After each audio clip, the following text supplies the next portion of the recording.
and Lord of Lords. Satu nama yang menyelamatkan, satu nama yang menyucikan, satu nama yang membangkitkan hidup kami. Nama Yesus Kristus Tuhan, Raja segala Raja, Tuhan segala Tuhan. Engkau layak disembah.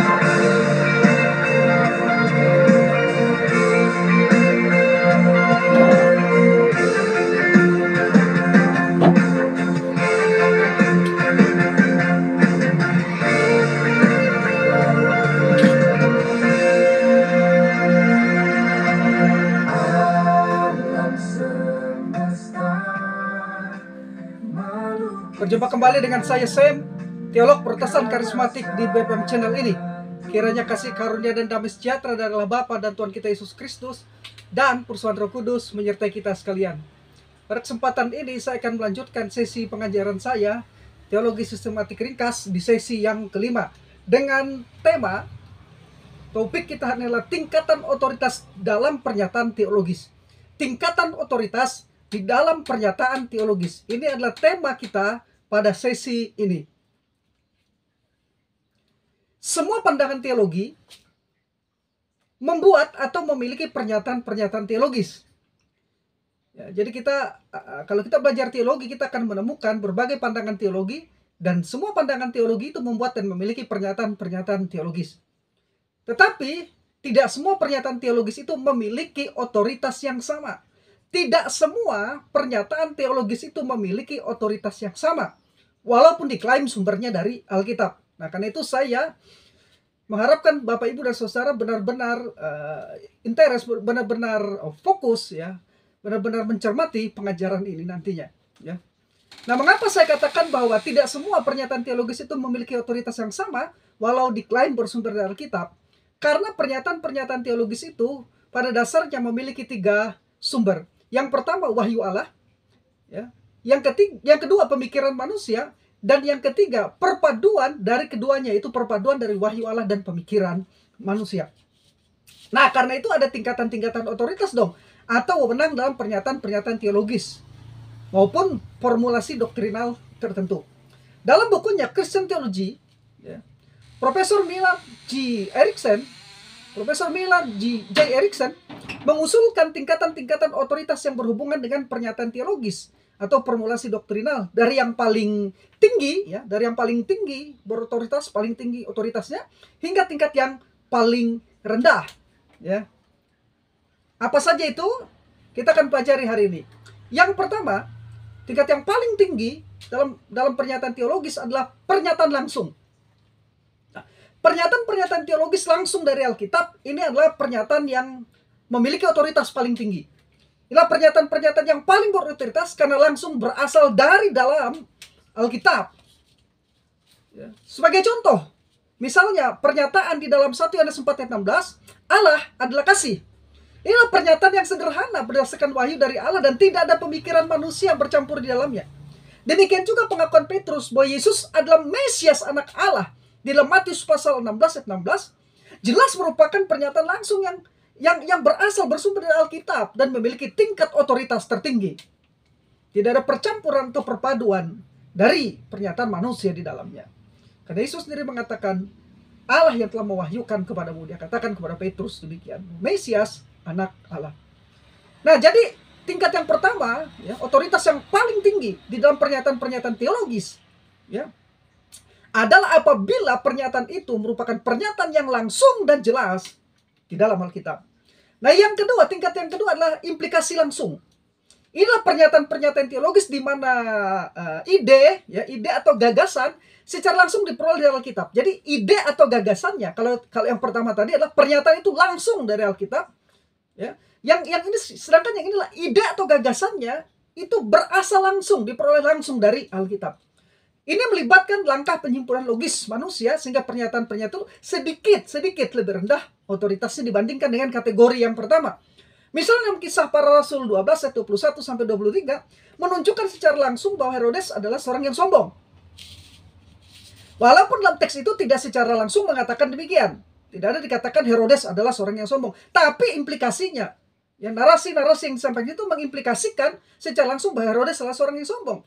Walaupun dalam teks itu tidak secara langsung mengatakan demikian, tetapi sangat kuat mengimplikasikan kesimpulan bahwa Herodes salah seorang yang sombong. Misalnya istilah Trinitas, ya, istilah Trinitas, ini contoh lainnya. Walaupun istilah ini tidak ada dalam Alkitab, tetapi ide atau gagasan mengenai satu Allah yang menyatakan diri dalam 3 pribadi berbeda, Bapa, Anak, dan Roh Kudus adalah ajaran langsung dari Alkitab. Jadi istilah Trinitas itu adalah implikasi langsung dari ajaran langsung di dalam Alkitab. Ya. Itu tadi yang kedua, tingkat otoritas yang kedua, implikasi langsung. Ya.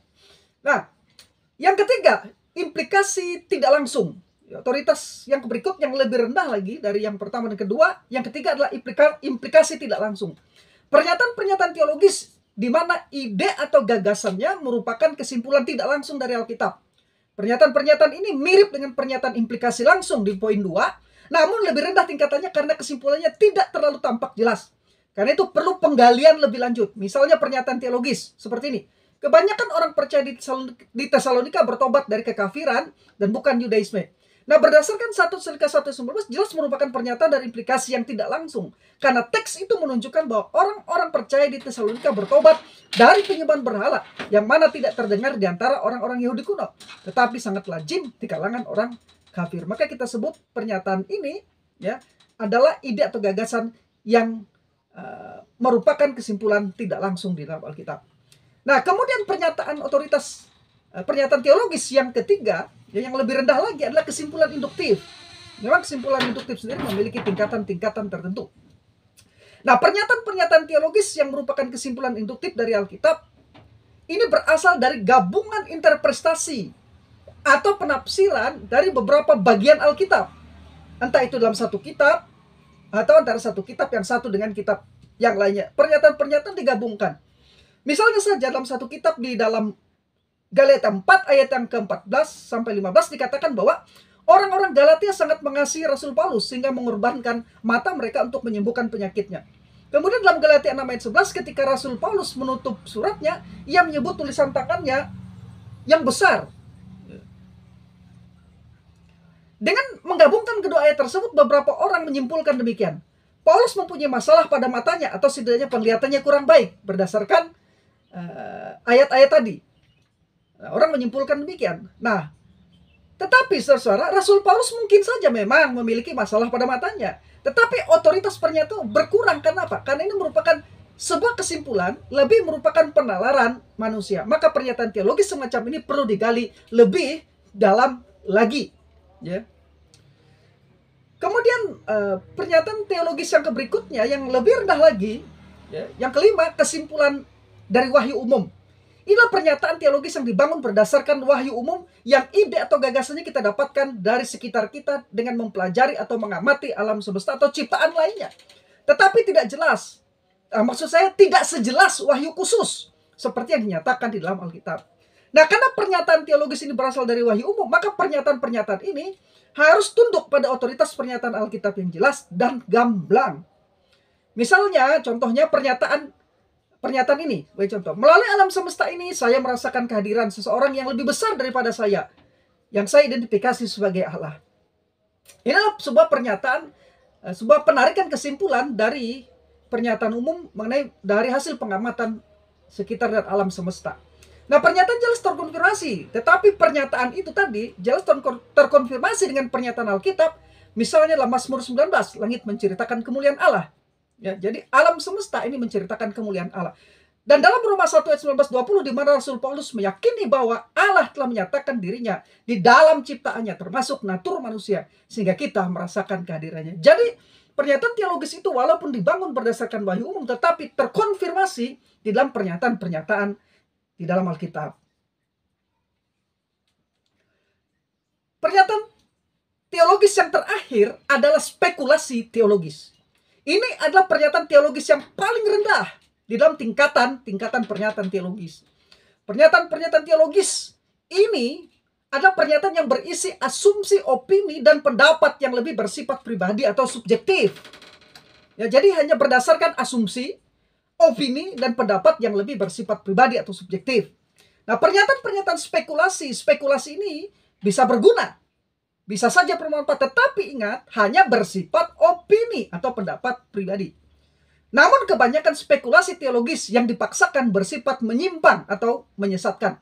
Misalnya saja teori corpus delicti dari Erastus Sabdono ada sebuah spekulasi teologis. Anda bisa membaca analisis teologi saya atas teori corpus delicti Erastus Sabdono ini dalam buku Kristologi Miring yang diterbitkan di tahun 2020. Nah, dengan demikian apabila seseorang membuat sebuah pernyataan teologis, maka kita perlu mempertimbangkan sumbernya. Apakah berasal dari Allah, dari manusia, ataukah kombinasi dari keduanya? Jawabannya akan membantu kita menentukan sejauh mana tingkat otoritas pernyataan tersebut untuk dipercayai. Sejauh mana tingkat keterpercayaannya, ya, untuk kita yakini. Apabila menyangkut pernyataan-pernyataan, apalagi apabila hal itu menyangkut pernyataan-pernyataan yang bersifat doktrinal atau formulasi doktrinal, kita harus benar-benar sangat berhati-hati. Kita mengetahui yang manakah pernyataan yang lebih berotoritas dari yang lainnya, yaitu bahwa pernyataan yang bersumber dari pernyataan langsung dari Allah itu harus menjadi batu uji dari pernyataan-pernyataan tingkatan teologis di bawahnya, ya. Karena yang berasal dari Allah, pernyataan langsung itu harus menjadi penguji dari setiap pernyataan atau kesimpulan teologis dari penalaran manusia.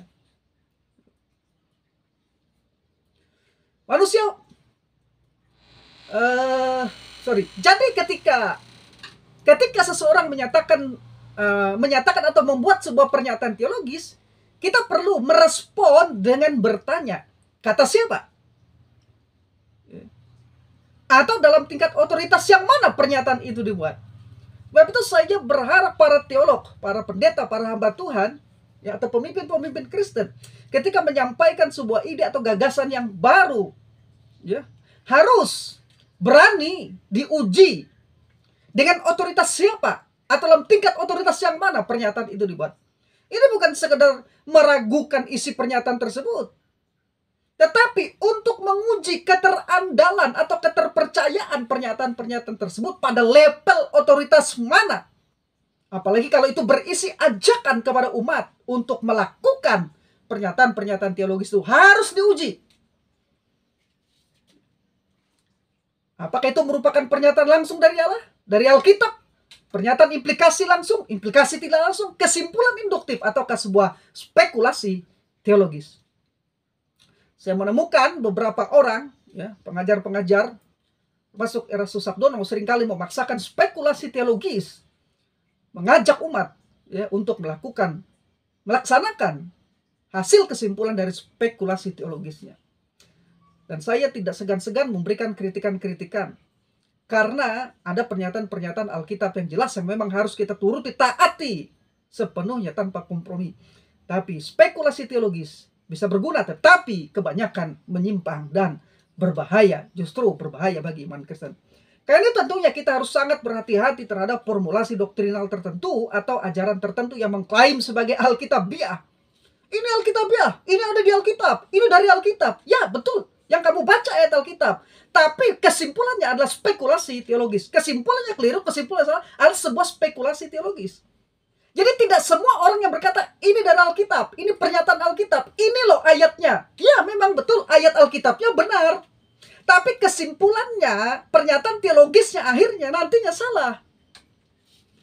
Jadi walaupun ajaran atau formulasi itu diambil dari ayat-ayat Alkitab tertentu, namun kita harus mampu menilai dan memastikan apakah sebuah ajaran atau formulasi doktrinal tersebut dibangun berdasarkan pernyataan langsung dari Alkitab atau dibangun berdasarkan spekulasi dari sebuah penafsiran yang dipaksakan.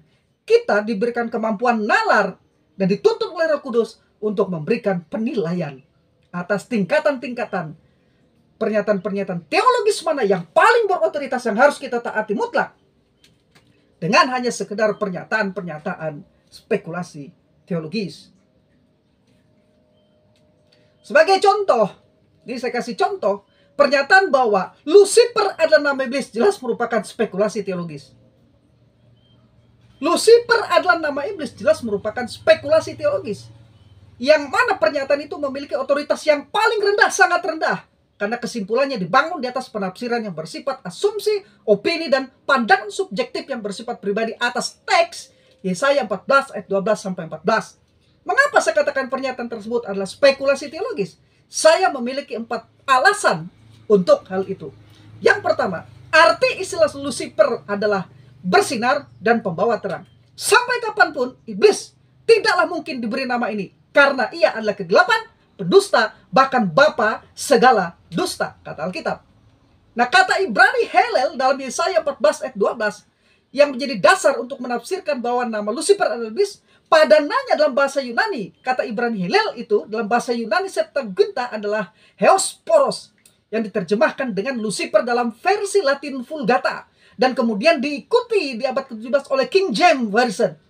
Namun dalam New International Version, termasuk juga dalam Tab dan beberapa terjemahan Inggris lainnya, menerjemahkan dengan Morning Star, yang dalam bahasa Indonesia diterjemahkan dengan bintang fajar atau bintang timur. Bintang timur itu idiom dalam bahasa Indonesia. Morning Star itu tidak diterjemahkan bintang timur. Bintang timur itu idiom. Morning Star itu adalah bintang fajar. Tapi karena orang Indonesia memiliki idiom tersendiri untuk istilah Morning Star, yaitu bintang timur, maka mereka seringkali menerjemahkan dengan bintang timur. Padahal artinya itu sinonim, maksudnya itu sama. Ya, nah, bintang timur ini artinya apa? Bersinar atau pembawa terang. Tidak mungkin iblis itu adalah pembawa terang.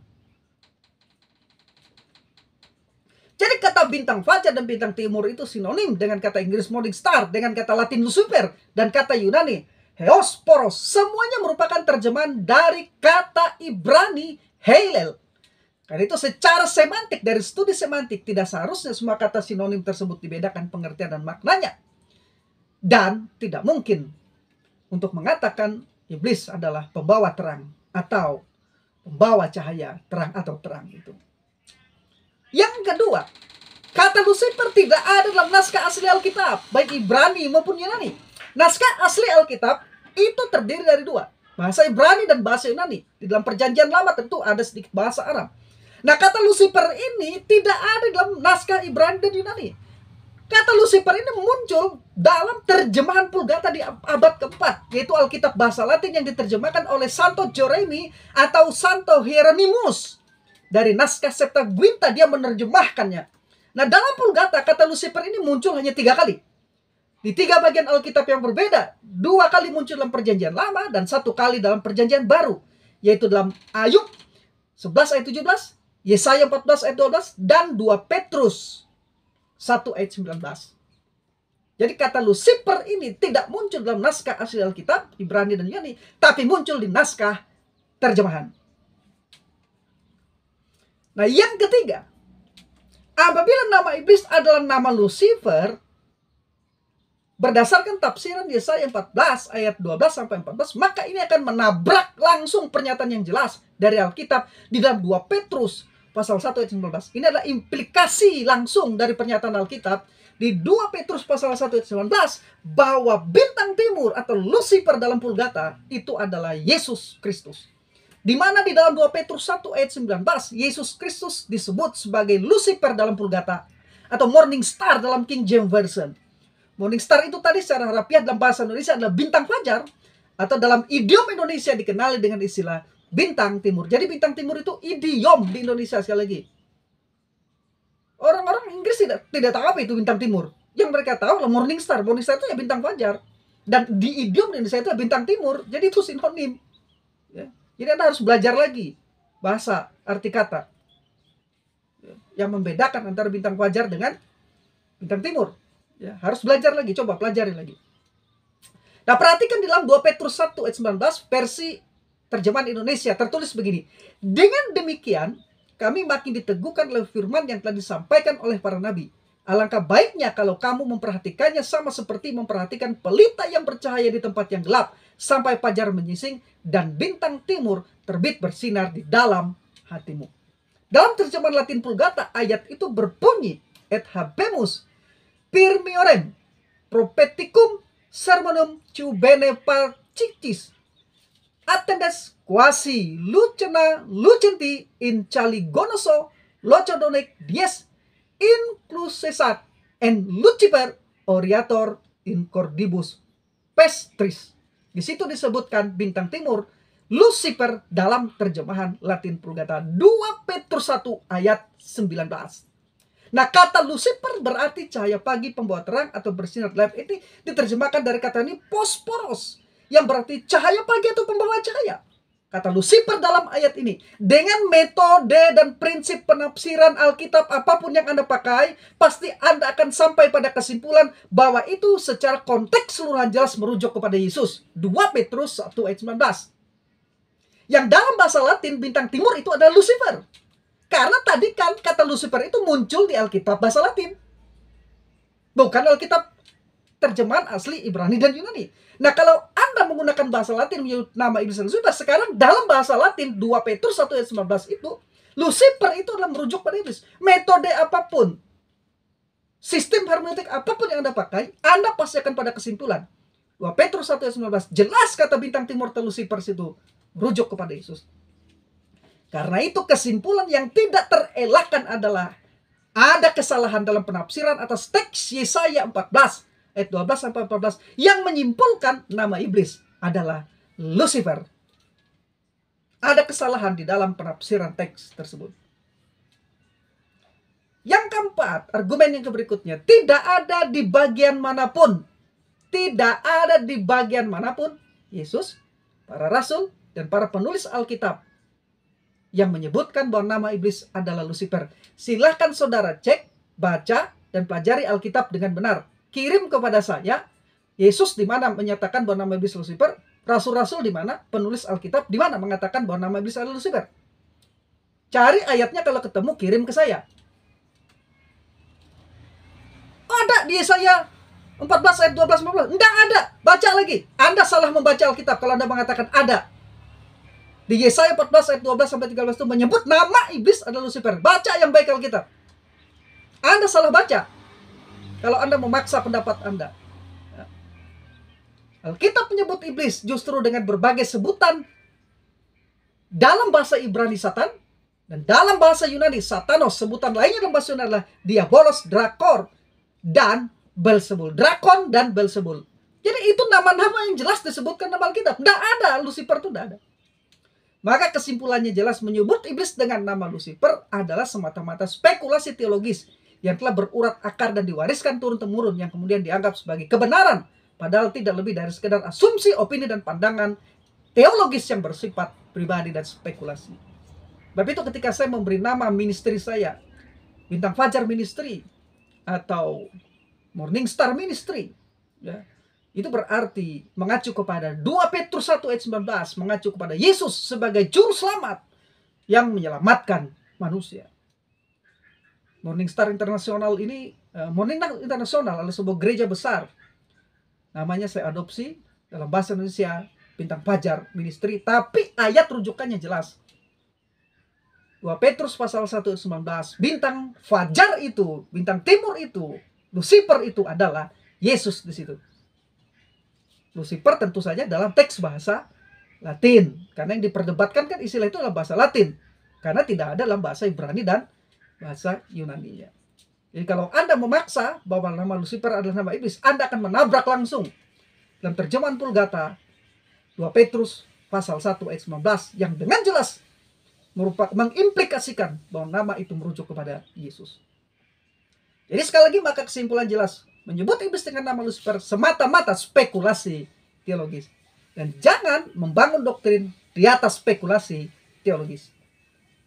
Spekulasi teologis sayangnya, spekulasi teologis ini sayangnya sudah berurat akar dan diwariskan turun-temurun, lama-kelamaan dianggap sebagai kebenaran, padahal bukan kebenaran, sekedar asumsi, opini, dan pandangan yang bersifat pribadi. Akhirnya, setiap orang Kristen bebas memiliki asumsi, opini, dan persepsi. Bebas memiliki asumsi, opini, persepsi, dan bahkan keyakinan yang berbeda-beda tentang sesuatu hal. Namun pertanyaannya adalah, apalagi jika itu berkaitan dengan formulasi teologis atau formulasi doktrinal, apakah keyakinan itu telah didasarkan pada kebenaran yang sesungguhnya? Sebuah kebenaran yang sesungguhnya adalah hakiki, tidak dapat berubah ataupun diubah karena bersumber dari pribadi yang tak terbatas dan sempurna. Hanya Alkitab saja yang seharusnya menjadi kedaulatan dan otoritas tertinggi bagi kita dalam hal keyakinan dan tingkah laku kita. Tapi yang mana? Yang merupakan pernyataan yang jelas di dalam Alkitab dan implikasi-implikasi langsung di dalam Alkitab harus menjadi pegangan utama kita. Apa yang dikatakan Alkitab harus menjadi penentu dalam setiap keputusan dan tindakan yang diambil. Nah, itu mempelajari Alkitab sangat penting. Satu prinsip teologi yang saya ajarkan berulang-ulang dalam hermeneutik adalah sola et tota scriptura. Pelajari Alkitab. Hanya Alkitab saja dan seluruh Alkitab. Dari pernyataan-pernyataan yang jelas yang telah dipelajari harus menjadi dasar dari setiap doktrin kita. Apa yang dikatakan Alkitab harus menjadi penentu dalam setiap keputusan dan tindakan yang diambil. Karena itulah setiap asumsi, opini, persepsi, dan keyakinan yang bersifat pribadi harus diuji oleh pernyataan yang jelas dari Alkitab sebagai otoritas tertinggi bagi kita. Karena itu, di dalam sesi 3 pelajaran terdahulu teologi sistematik ringkas, di sesi 3 saya telah menjelaskan bahwa di dalam berteologi, metode apapun yang kita gunakan seharusnya menuntun kita pada satu kesimpulan yang didasarkan pada bukti-bukti yang kuat. Karena bukti-bukti yang tidak kuat tidak bisa diterima. Seperti nama iblis dan Lucifer tadi, tidak memiliki bukti yang kuat. Maka itu adalah spekulasi teologis. Tidak bisa dipaksakan untuk diterima pernyataan-pernyataan seperti itu. Karena justru akan bertentangan dengan pernyataan yang jelas dari Alkitab. Yang kedua, dalam berteologi metode apapun yang kita gunakan seharusnya, yang kedua, menuntun kita pada kesimpulan yang tidak kontradiktif. Seperti tadi, apabila nama iblis dalam Yesaya pasal 14 ayat 12 sampai 14 berdasarkan penafsiran spekulasi tadi, Lucifer dan nama iblis dalam terjemahan Latin Vulgata, maka kalau kita paksakan Lucifer dan iblis itu akan kontradiktif langsung dengan pernyataan di 2 Petrus 1 ayat 19. Dan pernyataan kontradiktif tidak dapat diterima. Itu bukan paradoks, itu pasti kontradiktif. Ya, kontradiktif itu begini. Allah itu satu-satunya Allah, tapi iblis ingin menyamai Allah. Iblis itu penipu, pendusta. Yesus itu pembawa terang, tapi iblis menyamar sebagai malaikat terang. Jadi iblis tidak pernah mendapat gelar Lucifer. Yesus adalah Lucifer, pembawa terang, cahaya terang. Bintang timur itu, bintang fajar itu adalah Yesus. Tapi iblis menipu. Ingin disebut pembawa terang, ingin disebut sebagai terang. Padahal dia menipu, dia menyamar, dia pendusta. Jangan percaya kepada dusta iblis. Dia bukan Lucifer. Dan dia tidak pernah disebut dengan nama itu. Cek lagi di Alkitab. Ya. Dan yang ketiga, sebuah kesimpulan teologi harus dapat dipercayai dan jujur. Sudah jujurkah Anda menafsirkan Alkitab? Sudah jujurkah Anda membuat pernyataan-pernyataan teologi? Sudah melalui proses berteologi yang sehat? Ini yang bisa saya bagikan. Saya Sam, teolog Protestan karismatik.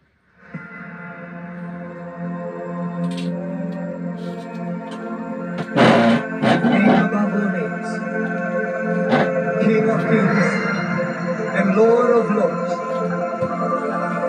Satu nama yang menyelamatkan, satu nama yang menyucikan, satu nama yang membangkitkan hidup kami. Nama Yesus Kristus Tuhan, Raja segala raja, Tuhan segala Tuhan.